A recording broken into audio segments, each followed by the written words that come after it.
Thank you very much. It's great to be here, obviously working with an incredible organization that's really helping to push the progressive agenda.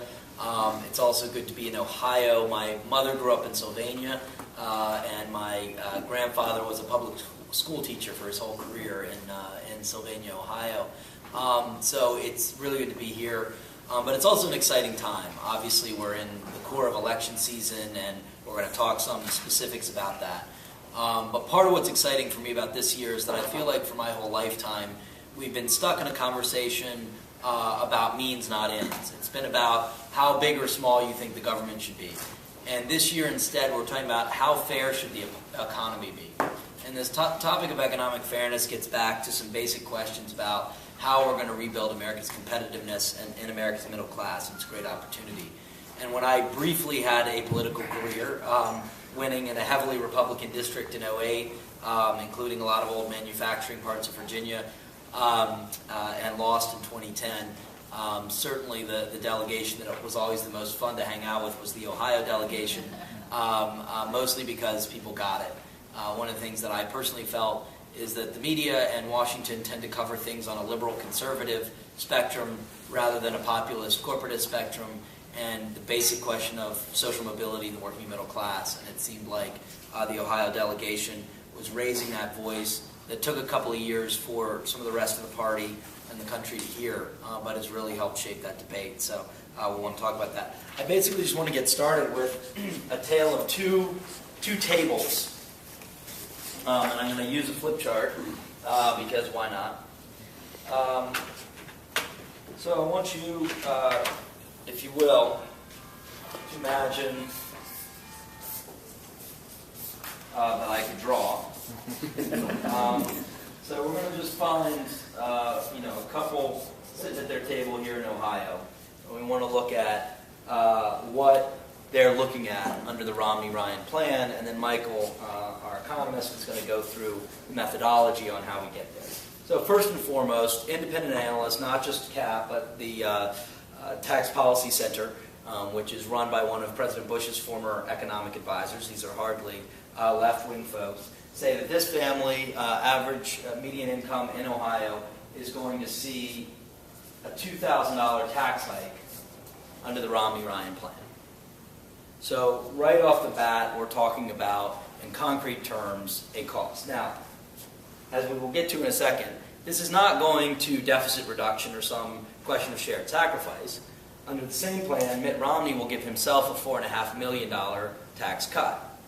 But we've got the $2,000 here. Now, you're also going to see a hit of about $1,100 on increased insurance costs based on repealing reforms, the hidden cost of the uninsured, getting rid of mammogram coverage and other issues in there is estimated to be in about an $1,100 cost to folks at the table. Now, keep in mind here that let's just say that this is a police officer in Columbus, according to the research we did, making maybe $60,000 a year after a few years. If you think about that compared to Mitt Romney, in a year that Mitt Romney bragged about being unemployed, 2010, he made $20 million. It would take that police officer 361 years of that income to make the same amount that Mitt Romney made in the year that he was unemployed. Yet, he's saying that as a matter of economic fairness, he wants that police officer to pay $2,000 more while giving himself a $4.5 million tax cut. Now, there's another bonus that Romney and Ryan offer for this couple, and we're assuming roughly, baby boomer generation now, maybe a little bit younger. They're going to be looking at $59,450 more that they're going to have to spend on Medicare in their retirement under the voucher plan that Romney and Ryan have paid. For this family that may be underwater on their house, any number of other things, that idea of getting socked with a $60,000 bill they were not expecting to pay is a tough bill to be asked to pay. In addition, and Jeanette and others will go through this more, you may well also be stuck with pink slip. Let's say you're working in manufacturing, in that Mitt Romney reopens the outsourcing tax loopholes that were closed under President Obama, which I was really proud to vote for, and actually increases and introduces several new incentives, including a permanent tax holiday, which we'll get to in a second, for jobs that are created overseas as opposed to here. So in addition to these kitchen table costs, you may be looking at that. Now let's say that upstairs in this house, you've got a recent college graduate, and what does this mean for them? Well, on an immediate level, you're talking about $830 for the average Ohioan in higher Pell Grant costs because of the cuts to student loan programs and the rollback of the reforms. You have, and this is a slightly different figure, so I don't want to mess up the methodology. The current American Opportunity Tax Credit has been maxed out at $2,100 a year. That's going to be cut. It's hard to calculate exactly how much, and the deductibility is reduced. So in addition to the Pell Grant cut, you're talking about more. Now for this young person, under the Romney-Ryan plan, you're also looking at $331,170 more in retirement costs under the Medicare voucher program. Now, in addition to this, maybe I'd say outsourcing an existing manufacturing job, as we'll talk about in a bit, the jobs of tomorrow, the clean energy and high-tech jobs, are also disincentivized under the plan. We'll go through that. Now, let's say this is also a house or maybe down the street where a grandparent, a senior, a retiree is there. Few numbers. I know I'm throwing a lot of numbers out there. First and foremost, one of the most important lies about the Romney-Ryan plan is this idea that current retirees are protected. It's just not true.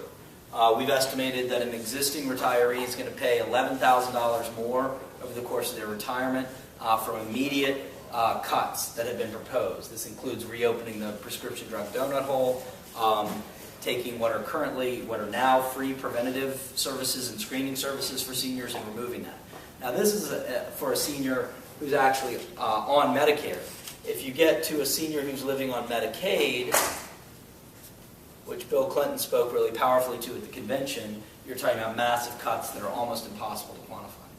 And keeping in mind who ends up picking that tab, it's often the parents rather than the grandparents that end up looking at that situation. So here we have immediate cuts to retirees, particularly if you're in an extended care situation, which many people forget how much Medicaid that is. So here we have the Ohio kitchen table. Now I want to take you just briefly, if I may, put this on the door here, to what we might call the craps table, or I haven't quite figured out how to visualize this. I'm going to do my best to draw a castle. My nieces and nephews think this is a castle, but you're going to just have to bear with on this, all right? We're going to go to the castle where Mitt Romney's largest donor lives, Sheldon Adelson. We put out a report yesterday that you have in front of you. He's the largest single direct donor to Romney and Romney's super PAC. Now, you say, all right, working middle class folks are being asked to pay more under Ryan Romney. Maybe you believe that needs to happen, shared sacrifice or whatever. It's going to pay down the deficit. It's going to invest in our infrastructure, right? No, here's where it's going. That money is going to the following places. Sheldon Adelson will get a $6 million tax cut under the CEO tax cut that's proposed. That seems like a lot of money, right? Well, wait. That's the smallest number you're going to see on this spreadsheet. He's also, this is over the 4 years of a Romney presidency, $476 million in the stock payout or dividend tax cut. This is where, for dividends of people that are where your total income is above a certain amount, you pay on dividends as earned income, which again, Michael can go through. An amount we can't even know, just so you know we're giving conservative numbers here, from the capital gains which, depending on which Ryan budget you look at, goes to zero or severely cut under the new Romney plan, and there's a new one every day. Under every scenario, there's a major cut here, but we don't actually know how much Adelson makes off the capital gain, so let's leave that for a second. So then we have $600 million in those first 4 years from the foreign tax holiday. So this is where we get into some stuff that's pretty relevant to Ohio's macroeconomy. Sheldon Adelson makes 90% of his money in Macau, which is basically part of China, right? Romney has proposed reintroducing a tax holiday to bring all these foreign profits back overseas, which is a massive reward to everybody who built factories overseas or businesses overseas instead of here. This has been proposed every few years. It's always been seen by Republicans. It's always been seen as outrageous. But this isn't enough for Romney. Romney then adds on to that, making this tax holiday permanent. In other words, creating one of the most perverse incentives you could imagine in the tax code, which is to say, if you go and make your money overseas, we are going to make it permanently tax-free, whereas if you build that exact same factory or business here, it's going to be taxed at American tax rates. The idea of a serious candidate putting this forward is incredible. The idea that his top donor, who's giving $100 million. Now, for anyone keeping track at home, that is a 2,200% return on his political investment. I bet most of us would be willing to take a 2,200% return on our investment, and I assure you Sheldon Adelson's casinos do not offer that return consistently on investment. Now, as a bonus, because this adds up to $2.3 billion, so how many police officers are seeing their taxes increased in order to pay for the $2.3 billion?